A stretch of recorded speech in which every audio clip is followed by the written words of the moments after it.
Замирбек Курмаевич, вы знаете, вот от кого от вас не ожидала, что вы будете приносить такие законопроекты, которые противоречат целым интересам государства. Вы же государственник, председатель Верховного суда. А вот указ президента о мерах по оптимизации расходов республиканского бюджета, повышению эффективности использования бюджетных средств государственными органами, вот этот указ президента мы куда денем? Он тоже нормативно-правовой акт. Там, где четко прописано все, что связано с увеличением бюджета. Тем более, что источника финансирования нет. И вы просите, вот кажется так вот просто, понимаете, из 30 судей Верховного суда, 31 одного сделать заместителем. Но при этом очень скромно вы сказали, что свыше 4 миллионов потребуется на то, чтобы должность заместителя обеспечивать. То есть это дополнительный расход бюджета, это зарплата выше, это, во-первых, соответствующий там водитель будет определяться, секретари и так далее, соответствующие будут расходы дополнительные, автомашину, как вы пишете, да, персональную и так далее. Мы сейчас что? Настолько экономически находимся так, что мы можем назначать себе 4-5 заместителей, там, 6 заместителей. Вот как вот целесообразность, вы мне скажите? Этот заместитель профессиональный судья Верховного суда Кыргызской республики, будет заниматься только цифровизацией, как вы говорите, вопросами обеспечения видеосъемок на процессах. Это что, работа судьи? У вас есть департамент судебного, у вас есть соответствующий орган, который должен этим заниматься. Вот зачем мы множим то, что нецелесообразно? Вот как вы мне скажете? Так, жооп бере берейин дейм, э? Да. Эми өзүңүздөр жакшы билесиздер, сот бийлиги 3 бийликтин бир бутагы. Анан акыркы убакыттарда ошол башка мамлекеттерде эле ушу санариптештирүүнү өзгөртөлү, биз дагы алдыга кадам шилтейли, коомчулукта кандайдыр бир сот, өзүңүздөр жакшы билесиздер дейм, сот бийлигине болгон ишенимди арттыралы. Эгерде ошол санариптештирүүнү алдыга жылдырып алсак, ошол биздин коомчулукта элде сотко болгон ишеним артат го деген ой менен сот реформасынын алкагында шуну жүргүзүп жатабыз. Албетте жанагы 4 миллион деп жана с хвостиком айтпадымбы? Албетте түшүнөбүз, бирок биз дайыма ушу материал жактан жетишпестикти эске алып тура берсек, анда да болбой калат го деген пикирдемин. Сиз аны өзүңүз жакшы билесиз. Мына өзүңүздү айтып келгенсиз, мен уккам, мен ал жөндөчү. По-моему, Япониядан келди го дейм. Ошондо келгенде сиздер айтты, сиз дагы колдогонсуз. Мына санариптештирүүнү сот системасы тез аранын ичинде алдыга жылдырбайсыңарбы депчи. Мына ошонун эле алкагында Я не спорю. Я не спорю, что это нужно. Сүйлөп бүтөйүн. Анан ошонун эле алкагында жүрүп аткан иш да, урматтуу депутат, ушу болгон эле ошонун алкагында жүрүп аткан иш. Мисалы биз кошуна мамлекеттерибизди мына дайыма сыймыктануу менен айтып жатабыз. Казакстан алдыга жылып атыптыр. Өзбекстан мындай болуп жылып атыптыр депчи. Анан эми биз башкаларга суктангандан сырткары аракетти кылышыбыз керек экен өзүбүзчө. Ошондой эле болуп атат. Анан жанагы 4-чү замга водитель деп атабыз да. Водитель, анан катчы деп атабыз, секретарь деп. Эми экөөнүн айлыгы 200 канча миң ушундай эле болуп калат экен. Анчалык эле көп чыгым болбой калса деп болбосо керек деп ойлойбуз. Эми карап көрүңүздөр, колдоп бериңиздер. Өнүгөлү, өсөлү. Биз дагы ошол кошуна мамлекеттерде болушулардын катарына чыгалы, же болбосо алдыга озуп да кетели. Болгон эле ушул максат. Замирбек Курмаевич, вы не ответили на мой вопрос. Судебный департамент чем должен заниматься? Судебный департамент тоже занимается. Вот здесь сидит судебный департамент тоже.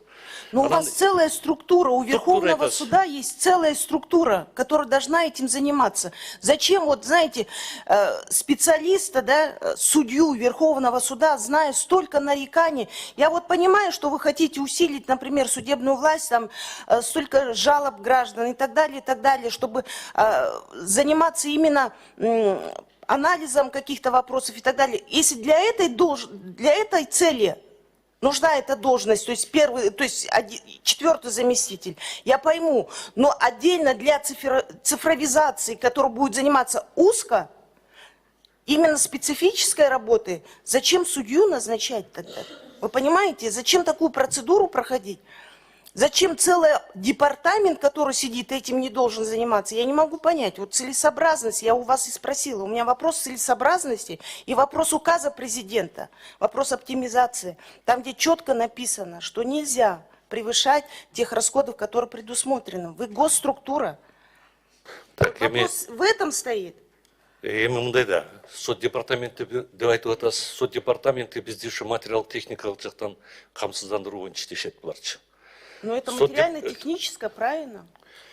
Ой, эми Ну, мындай да. цифровизация же это Мындай да. техническая же часть. Эми угуп коюңуз эми мейли. Мен сизге суроо бердиңиз, мен жооп берип атам да, абдан туура ушу талашып тартышуудан жакшынакай бир ийгиликтүү иштер жаралат го деген ойдомун. Сиз да туура көз карашты айтып атасыз. Мен сизди мындай четке каккан жокмун сиздин сурооңуздучу. Сот департаменти материалдык техникалык жактан камсыздандыруу жана өзүңүздөр абдан жакшы билесиздер. Соттун чечимдерин аткаруу болуп саналат булар-дачы. И албетте жана пристав бар, эми тартипти сактоо боюнча. Мына ушу менен заниматься кылышат. Ал эми эмне себептен соттун арасынан ошол зам болсун деген бул түздөн түз сотторго тиешелүү иш. Санариптештирүү. Ошол сот гана ошол ишти карап аткан сот гана санариптештирүү менен айкалыштырып иштейт деген максатта болуп жатат. Албетте сиз айтып атасыз ушу оптималдаштыруу жана башка үчүн. Естественно, муну президенттин демилгеси да бул да ошондой болуп атпайбы? Президенттин түздөн түз демилгеси болуп атат. Ушу орун басарды бергиле ушуларга. Иштесин. Алдыга кадам шилтесин деп жатат. Ошол эле эч кандай башка кызыкчылык жок бул жерде. А вот вы сами ознакомились с указом президента, да, о том, что он четко рекомендует о том, что сократить штатные должности заместителей, рассмотреть нормативно-правовые акты, которые не подкреплены имеющимися в государстве экономическими, финансовыми ресурсами, что ведет к неисполнению обязательств государства перед гражданам, раздутый аппарат, нерациональная пассивная эксплуатация объектов. Все это приводит к неэффективному расходованию бюджетных средств, активов. То есть, вот понимаете, есть указ президента, есть закон, который вот вы вносите конституционный. Я понимаю, мне кажется, вы иногда, наше руководство в лице президента, вводите заблуждение, раздувая вот такие вот штаты. Вот мне кажется, это настолько нерационально, настолько сейчас на сегодняшний день неэффективно.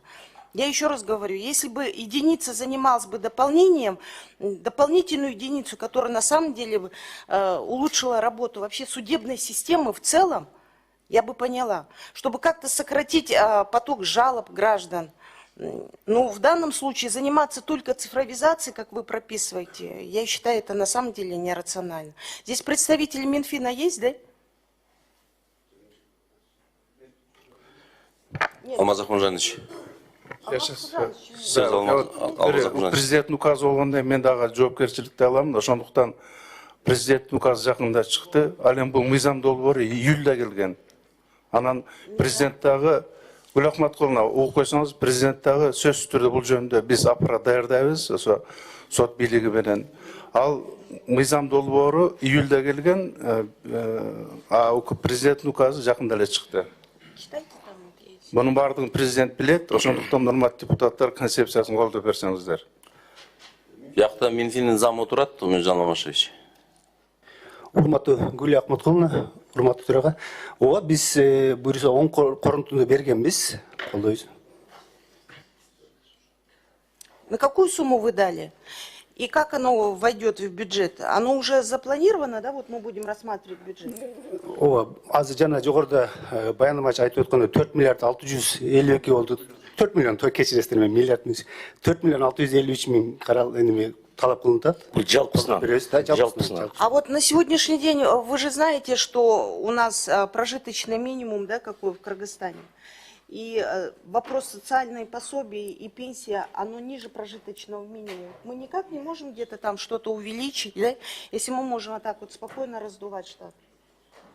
Вот как это все соразмерно? Урматтуу Гүл Ахматкуловна, эми бул соттук системасы өзүнчө бюджеттин отдельно түзөт. Түзүп алып келип анан республикалык бюджетке кошулат да. Бир өзүнчө бийлик орган эми колдошубуз керек да. 4 миллион азыр бюджетибиз жакшы эле кетип Для государства это копейки, оказывается. Тогда скажите, а сколько вы финансируете судебный департамент? Жалпысынан өзү мыйзам боюнча Сколько в буларды судебном департаменте сотрудников, сколько вы финансируете? судебный департаменти былтыркы 2023 жылда 2 миллиард 874 миллион болгон жалпы каражаты аткарылганы. Жалпысынан сот системасында 3 миңден ашык неме бар да, баягы судьяларды топмо бардыгын кошкондо ошончо. А это вот что, недостаточно для того, чтобы судебный департамент сейчас проводил цифровизацию? Да? Это должен именно должность заместителя, который будет заменять в отсутствие председателя, еще написано председателя. Да? Это вот получается на правах первого заместителя председателя Верховного суда. Вы вообще насколько вот смотрели рациональность и целесообразность, да? Урматтуу Гүл Ахматовна жана жогоруда айтканда министрликтарды атайын ушундай зам орун басарлар бар цифровизацияга караган. Бул азыр өзүңүз белгилүү биздин мамлекетте бардык жактар цифровизация болуп атат ошол. Ошонун негизинде экономиканын өсүүнүнө да өтө оң таасир болуп атат. Судебный системадан цифровизация кылган өтө жакшы бизге натыйжа берет деп ойлойбуз. Но я понимаю, в аппарат дать специалиста по цифровизации, начальник руководителем аппарата заместителя кого-то назначить, да, но не действующего судью, который непосредственно имеет юридическое базовое образование, имеет огромный стаж работы, и он будет заниматься цифровизацией, это же специфика, правильно? Жумушту билген адам цифровизация менен заниматься этсе да жакшы болот. А представитель Генеральной прокуратуры есть здесь? У Генеральной прокуратуры есть заместитель, который занимается цифровизацией? Специальные заместители. Начальник отдела бар да бул жерде. Саламатсыздарбы, бөлүм башчысы Токтакулов, Гүлү Акматқуловна өзүңүз жакшы билесиз, как раз таки Үмүт Коңкубаева аппарат ушул цифровизация боюнча. То есть это как дополнительная нагрузка, правильно? Это как дополнительная нагрузка. Можно так посчитать, да, дополнительная нагрузка. Она курирует еще и другие, правильно? Жогорку кеңеште өкүлчүлүк кылып атат. Бирок эми бул жакшы оң натыйжасын берип атат Гүлү Акматқуловна. Но давайте тогда сразу, это Минфин, давайте всем государственным ведомствам, там, где проходит цифровизация, включим заместителей, да, и именно нужно установить должность заместителя, курирующей цифровизацию. Во все ведомства, давайте так. Гүл Ахматовна.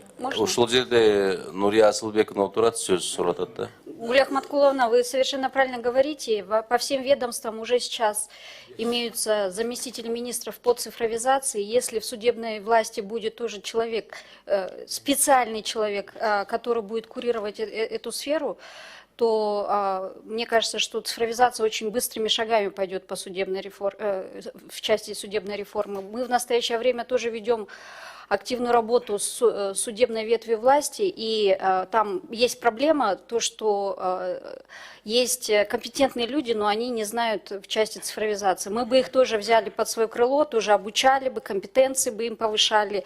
У нас проводятся тренинги, вот сейчас у нас по кибербезопасности. Но, мы с вами ездили в июле месяце, да, специально смотрели, как работает в судах, в районах, да, вопрос цифровизации, камеры и так далее. Были в СИЗО. Я с вами полностью согласна о том, что сейчас у нас целое министерство есть, громадное министерство цифровизации, которое оказывает содействие всем государственным органам. Мы говорим о том, что специальный штат, он не обученный, как вот заместитель, то есть член Верховного суда будет заниматься цифровизацией профессионально. Вы мне скажите, я понимаю, что это будет специально приглашенный человек. Зачем тогда? Он должен пройти еще процедуру согласования через Жогорку Кенеш. Вы понимаете, вот насколько рационально, о чем вот вы говорите. Если мы говорим о том, что необходимо заниматься, мы знаем, что судебный департамент этим занимается. Но если не будет... А зачем нам вообще тогда Министерство цифровизации, если оно не оказывает всем государственным органам эту работу? Вот целесообразность тогда министерства. Мы оказываем... Гүл Ахматқуловна, эми мындай да. Сиз ошо зачем биздин ушу сотторду ошол зам кылып коебуз? Андан көрө бир баягы атайын познания, билими бар кишилерден койсок деп. Да. Сейчас отвечаю уже. Подождите. Спокойно. Эң негизгиси ошол соттордун иши менен байланышкан санариптештирүү болуп атат. соттордун түздөн түз иш каралып жаткан иштерин санариптештирип атат. Ошон үчүн биздин сотторду, конечно, цифровизация санариптештирүү боюнча билими какой-то деңгээлде өйдө же ылдый болушу мүмкүн. Бирок каралып жаткан иштер түздөн түз ушул санариптештирүүгө байланышта да, Гүл Акматкуловна. Сиз экөөбүз эми прокуратурада иштегенбиз, мына азыр айтып атпайбы? Тиги өзүнүн оң таасирин берип атат депчи, өкүлү тияк отурат. Анан башка да мына министр цифровизация айтып атат. Бардык мамлекеттик бийликтердин кээ бир структураларында дагы бүт ушинтип орун басарлар болду. Аздыр көптүр өзүнүн натыйжасын берип жатат деп атат. Анан эми соттукка келгенде эле ушинтип калсак болбой калат. Эми сот алыс деле коомчу ар кандай сөздөр болуп атат. Ой, биздин протоколубуз алынбай калып атат, аудио, видео фиксация болбой калып атат. Бул эмне деген деп ушундай болот. Аны билесиздер да, биз да мойнубузга алып атабыз. Жана мен сиздерге ачык айтып кеттим. Ал көптөгөн критерийлерге, көптөгөн бир кемчиликтерге байланыштуу болуп калат. Мына Украинадан биз кантип запчасть алабыз бизчи? Согуш болуп атса, алар кайда биз запчасть бермегиле? Ошон үчүн биз жаңыртып башка мамлекеттер менен ушу цифровизация боюнча мамилелер түзөлтүп атабыз. Башка мамлекеттерде дагы ушул зам председатель по цифровизации деген бар экен да. Анан биз да тентайлашып, алар менен атаандашып иштейли деген эле ой. Анан кандай натыйжасын берет, аны убакыт көргөзөт. А так сиздин сурооңузду мен абдан туура түшүнүп атам. Албетте ушундай суроолор берилиш керек. Мен сизди колдойм менчи. Баарыбыздын эле плюс менен кетип калсак болбойт. Плюс-минус, и потом движение будет, правильно? Рахмат. Замирбек Курамаевич, я вас очень глубоко уважаю, вы как профессионала, понимаете, как председателя Верховного суда. Но вопрос целесообразность, да, именно вводить самостоятельную должность, такую именно из числа членов Верховного суда, я понимаю, что это приглашенный человек, технический человек. Это совершенно другое. Поэтому я, например, считаю, что я не поддержу данный законопроект. Я не вижу в нем целесообразности. У нас есть целый департамент судебный, который должен этим заниматься. Ну, это мое мнение. Спасибо большое. Рахмат, Гүл Акматкуловна.